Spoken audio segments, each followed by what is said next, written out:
क्या करें यार, मोटिवेशन ही नहीं आ रही स्मैकडाउन की वीडियो बनाने की। मतलब किस किस मुंह से बनाए हम वीडियो। तो yes so much champions of the world, मैं हूं 3DX Chetan and it just feel sad because यार हमारी फेवरेट जो क्वींस टूर्नामेंट के लिए जाने वाली थी, मैंने तो प्रिडिक्शन कर दी थी। मैंने कहा कि भाई लिव मॉर्गन जीतनी चाहिए। इट इज़ नॉट लाइक कि बेली चाहती थी कि लिव मॉर्गन जीते, नहीं, मेरी ये खुद की पर्सनल चॉइस थी and it got shattered by who? Carmella, the most beautiful women in the world. ऐसा मैं नहीं कहता, ये सिर्फ कोरी ग्रेव्स मानता। एंड आज का वुमेन्स डिवीजन के जितने भी चीजें हुई है that was interesting, maybe in a bad way, because आज कहीं ना कहीं हमें पता चल गया that divas revolution is coming back baby, women's revolution is going to help. And ऐसे ही होता है जब आपके शो में बेली ना हो। बेली की एब्सेंस क्लियरली दिखाई दी थी। बेसिकली हमें वुमेन्स की तरफ से क्या क्या देखने को मिला, एक तो सेगमेंट था और 2 मैचेस थे और आप क्लियरली डिफरेंस बता सकते थे। आप लिटरली एक सेगमेंट को देख के बता सकते थे कि हाँ हम 2021 में हैं, और आप उन 2 मैचेस को देख के पता लगा सकते थे ओ शिट हम 2009 में हैं। यस, एक तरफ बियांका बलेयर पूरी जॉन सीना बन गई, Sasha banks and Becky Lynch को अपने कंधों पर उठा लिया जैसे जॉन सीना ने बिग शो और एज को उठाया। And meanwhile on the other hand हमारे पास है जेलिना वेगा एंड कार्मेला, जिन्होंने Toni Storm and Liv Morgan को हराया to qualify for the Queen's tournament, जो भी उनका चलने वाला सऊदी अरेबिया में। एंड क्लियरली आप देख सकते हो कि किस तरह से Vince McMahon wants to say FCUK off to every fan कि भैया तुम्हारी टोनी स्टॉर्म और लिव मॉर्गन पिक है ना, ले लो अब जेलिना वेगा और कार्मेला। सी जेलिना वेगा में तो फिर भी लोग कंप्लेन नहीं कर पाएंगे क्योंकि अभी तक लोग यही कह रहे थे कि अरे यार जेलिना वेगा को बुलाया क्यों जब हरवाना था, तो आज वो जीत गई है तो अब वो कैसे भी नहीं कह सकते, क्योंकि अभी तो वो कह रहे थे जेलिना वेगा हार रही है उसे जिताना चाहिए, और फिर ये भी नहीं कह सकते कि भैया टोनी स्टॉर्म को क्यों हरवा दिया। भाई दोनों तरफ से फंसोगे तो। लेकिन कार्मेला और लिव मॉर्गन में बहुत अच्छा पॉइंट आया। Liv Morgan was the superstar जो रिसेंटली ऐसा लग रहा है कि एक होता है ना बैरल के अंदर से पानी निकलने को रहता है, उबाल आ रहा होता है और कोई ऊपर से ढक्कन दबाया जा रहा है। Liv Morgan is that superstar. इस समय बहुत बढ़िया मौका था भाई क्राउन जीतने का, but I think I was disappointed not only with the winners. मतलब विनर्स में ऑफकोर्स मैं चाहता था कि Toni Storm and Liv Morgan ही पहुंचे, बिकॉज मेरे को लगता था कि शायद मैं इस टूर्नामेंट के लिए एक्साइटेड होऊंगा, बट अभी शायद ना हो। लेट्स सी के बेली रिटर्न करती है या नहीं, उसके बिना तो आई डोंट थिंक सो कि अब मेरा कोई इसमें इंटरेस्ट बचा हुआ है। और ये मैचेस भी बहुत छोटे छोटे थे, 2 मिनट के आसपास के ये दोनों मैचेस थे। आई मीन रोमन रेंस की एंट्रेंस आधे घंटे की होती है और ये 2 मैचेस 2-2 मिनट के थे। तो हाँ, कहना पड़ेगा रोमन रेंस को देख के शायद लोग अंधे हो चुके हैं बैक स्टेज में और कैसी ऐसी हरकतें हो रही हैं। हाउएवर फिन वर्सेस सिजारो का मैच बढ़िया लगा था। Finn Balor is qualified and भाई दोनों सुपरस्टार्स में से लाइक कोई भी ऐसा नहीं कह सकता था कि अरे यार ये नहीं पहुंचना चाहिए। भाई दोनों, काश ऐसा होता कि दोनों पहुंच जाते फाइनल्स के अंदर। मैं दोनों को देखना चाहता था। सिजारो तो of course, but Finn Balor पहुंच गए, कोई दिक्कत नहीं है। एंड फिन बैलर के चेहरे पे लगा नहीं कि उनके साथ कुछ बुरा हुआ था एक्सट्रीम रूल्स में। ही वाज लाइक हाँ कुछ भी तो नहीं हुआ था, it's okay, king of the ring बनना है मुझे। I like that positive attitude. Sami Zayn ने भी रे मिस्टीरियो को हरा दिया और वो भी पहुंच गए हैं अगले राउंड के लिए किंग ऑफ द रिंग के टूर्नामेंट में। एंड ये भाई जो डोमिनिक ने किया है ना भाई, ये रे मिस्टीरियो का इतना बड़ा करियर रहा है, इतने सारी चीजें उन्होंने करी हैं except for cheating. Rey Mysterio ने कभी भी ऐसी हरकतें नहीं करी, और ये देखना अपने मैच में कि उनका बेटा खुद चीटिंग कर रहा है पूरे रे मिस्टीरियो के करियर पर या फिर रे मिस्टीरियो के परवरिश पर सवाल उठ गया। भाई उसके बाद तो हारना बनता था। भाई रे मिस्टीरियो के दिमाग में यही चल रहा होगा कि शिट यार मैंने क्या पढ़ाया अपने बच्चों को, ये क्या हो गया, मैंने अपनी पूरी उम्र निकाल दी अच्छा बनने में, और ये ऐसे काम कर रहा है। सैमी ज़ेन की संगत में आएगा लग रहा है। तो सैमी ज़ेन यहाँ से क्वालिफाई होते हुए। वन मोर थिंग अनाउंस हुई, वो था नेओमी एंड सोनिया डेविल का मैच नेक्स्ट स्मैकडाउन के लिए। I am pretty excited for that and I hope कि ये वाला मैच 2 मिनट के तो ऊपर चले। देखो यार, एक तो नेओमी, ऊपर से आज का जो वुमेन्स का हाल हुआ है उसको लेकर अगली स्मैकडाउन में अगर ना हुआ तो समझ लेना वुमेन्स रेवोल्यूशन क्लियरली डिक्लाइन पे जा रहा है, at least for SmackDown. Now 2 main segment आए थे। एक तो Roman Reigns and Paul Heyman का सेगमेंट। भाई रोमन रेंस ने फाइनली सबके सामने पूछ लिया कि भैया क्या चल रहा है तेरा और ब्रॉक लेसनर का, हमें भी बता दे। और पॉल हेमन ने भी क्लियरली खुल के बता दिया।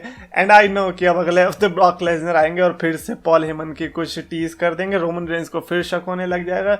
ये पूरा सास बहू वाला सीरियल चल रहा है इधर। एंड पॉल हेमन के बात में पॉइंट है यार कि यार उन्हें अगर ऐसा ही कुछ करना होता तो वो डायरेक्ट क्राउन ज्वेल में करते ना, और एट द सेम टाइम इसी चीज पे ही तो डाउट जा रहा है वो इसीलिए स्टार्टिंग से कर रहे हैं ताकि पॉइंट ना बचे ना बोलने के लिए कि अरे यार अगर इसे करना होता तो ये क्राउन ज्वेल में कर लेते ना, अभी क्यों कर रहा है। But I missed Brock Lesnar, I feel like कि वो जो चीज हुई थी एंड पॉल हेमन ने जो भी बोला उसके बाद ब्रॉक लेसनर का आना बनता था, पॉल हेमन की जो हालत टाइट होती वो देखने लायक होती। बट पॉल हेमन ने अगर ये करा भी है तो अच्छा ही है ना, ब्रॉक लेसनर फ्री एजेंट बन गया, एटलीस्ट वो रॉ में जाके लैशली को डायरेक्ट तो चैलेंज कर सकते हैं। लैशली को बस कुछ सुप्लेक्स के बारे में कुछ बोलना पड़ेगा। एंड अभी तो रोमन रेंज कुछ हेड ऑफ द टेबल और ट्राइबल चीफ के अलावा एक और चीज बन चुके हैं, सुप्लेक्स सोर्सिस्ट, पता नहीं कोई अजीब सा ही नाम है जिसे बोलने में मेरी जीभ 2 बार एक्सीडेंट हो गया उसका। सुप्लेक्स सोर्सिस्ट शायद यही है। पहले तो एज का भी आया था ये जो टी शर्ट पे लिखवा के आते हैं, और अभी ये भाई नहीं बोला जाता यार। एंड एज का फाइनली चैलेंज जो सेथ रॉलिंस ने दिया था उसको एक्सेप्ट करते हुए, नॉट ओनली एक्सेप्ट बल पहले बजाया उन्हें और फिर एक्सेप्ट भी ऐसा किया कि एज भूल गए कि एक्सट्रीम रूल्स एक्चुअली में हो चुकी है, उन्हें बिना बताए, एज को किसी ने बताया नहीं कि एक्सट्रीम रूल्स चली गई है। But still it's good for us because उन्होंने हेल इन अ सेल मैच बोल दिया, और आई थिंक क्राउन ज्वेल में हमें हेल इन अ सेल देखने को मिलेगा। एंड क्राउन ज्वेल में हेल इन अ सेल होना, भाई अब इसको तो भगवान ही बचा सकता। आई होप कि ये मैच पूरे क्राउन ज्वेल के लिए जो हमारे अंदर ये है ना कि अरे यार क्राउन ज्वेल क्यों हो रहा है, इससे अच्छा तो ना होता, वो बदल जाए। बिकॉज मैं क्लियरली चाहता हूँ कि यार ये क्राउन ज्वेल या सुपर शोडाउन ये सब जो होते हैं ना ये एक्चुअली में बढ़िया लगे। तो Edge versus Seth Rollins could be that match. But again ये कितना भी अच्छा हो जाए, कोई एक रैंडम छोटा सा नेओमी के साथ इंसिडेंट हो जाएगा and everybody was like wow super showdown crown jewel was so bad. But चलो I am happy at least there is something. And कहीं ना कहीं परफेक्ट वे नहीं है इस स्टोरी लाइन को एंड करने का। रोशेश नगराले ने एक हमें फन फैक्ट दिया, उन्होंने बताया अब कैनी को बच के रहना होगा, उसके बाप हैंगमैन जो आ गया है। तो क्लियरली हम लोग अंधेरे में जी रहे थे, लाइक मतलब मैं तो यूट्यूब कमेंट से पढ़ के जो मैंने निकाला वो यही था कि रोमन रेंज कैनी का बाप है, कैनी ब्रॉक लेसनर का बाप है, ब्रॉक लेसनर कैनी का बाप है और कैनी Roman Reigns. It was a complete cycle. But ये कौन नया आ गया भाई बीच में, हैंगमैन, ये पूरे साइकिल को तोड़ता हुआ। ये 3 बंदों का इतना अच्छा साइकिल चलता था एंड अभी बीच में ये हैंगमैन आ गया। अब देखते हैं भाई इसके आगे का क्या रिलेशनशिप ट्री बनता है। एम के पुरोहित ने लिखा भाई इस हिसाब से 100 के होने में कितना टाइम लगेगा। भाई ये तो आपका बड़प्पन है जो आपने ये सोचा कि 100 के होंगे सो या thank you for actually thinking के इस चैनल के कभी 100 के भी होंगे। To be honest I feel like कि अगर मैं डालता भी रहूंगा ना तो एटलीस्ट मेरे मरने से पहले तो जरूर हो जाएंगे, बिल्कुल होंगे। तो जो मेरा 2 सिल्वर प्ले बटन का सपना है वो पूरा होगा। सेथ हेम्सवर्थ ने लिखा हे ब्रो सब बात करते हैं माइक स्किल की कौन बेस्ट है, why not talk about top 10 women's on mic. I think Ronda, Steph and Alexa काफी ऊपर होंगे लिस्ट में। ये कमेंट मैंने सिर्फ इसीलिए लिया बिकॉज आई फील लाइक कि बहुत इंटरनेट पे बात होती है कि रोंडा राउजी एंड अलेक्सा ब्लिस के प्रोमोज उतने अच्छे नहीं है। तो आई वॉज शॉक टू सी कि आपने रोंडा एंड अलेक्सा का नाम रखा इस लिस्ट में। मैं ये मानता हूँ कि रोंडा राउजी एंड अलेक्सा ब्लिस काफ़ी अच्छी इंसल्ट या फिर कमबैक कर सकते हैं, जो कि किया है इन दोनों सुपरस्टार्स ने। रोंडा राउजी के केस में हमने देखा भी था कि जब ऑडियंस उनके अगेंस्ट हो गई थी कि किस तरह से रोने का मुंह हो गया था रोंडा राउजी का। आई थिंक वो रॉ में ही था शायद से। तो मुझे लगता नहीं कि पर्सनली कि अगर ऐसी लिस्ट बनेगी तो उसमें रोंडा राउजी का नाम ऊपर होगा। अलेक्सा ब्लिस का कुड बी। अरे स्टेफनी मिकमैन का क्यों रखना है भाई, मिकमैन को लिस्ट में नहीं इंक्लूड करते, मिकमैन तो लिस्ट बनाते हैं भाई। अगर ऐसे मिकमैन को इंक्लूड करने लग गए ना तो सब में मिकमैन ही आएंगे टॉप पे। सो yeah, that's it for this video.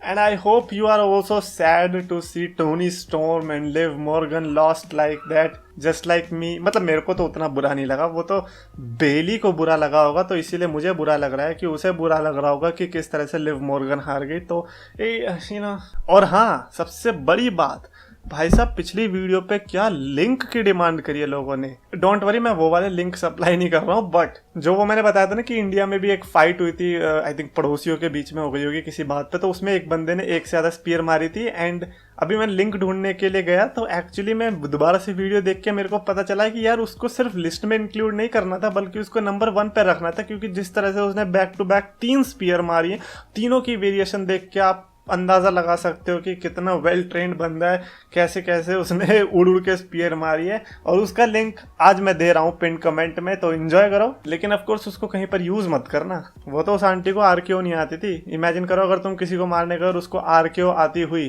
तो भाई तुम्हारा स्पीयर सीखना ना तुम्हारा सबसे बुरा सपना बन के रह जाएगा, सीधा रोड पे आरकेओ पड़ेगी। रेसलिंग फैंस को पास बुलाया, मीठे शब्दों से सबका दिल था चुराया, अपने नाम का सच टर्म था बनाया, 2 लाख का इसने परिवार था जुटाया।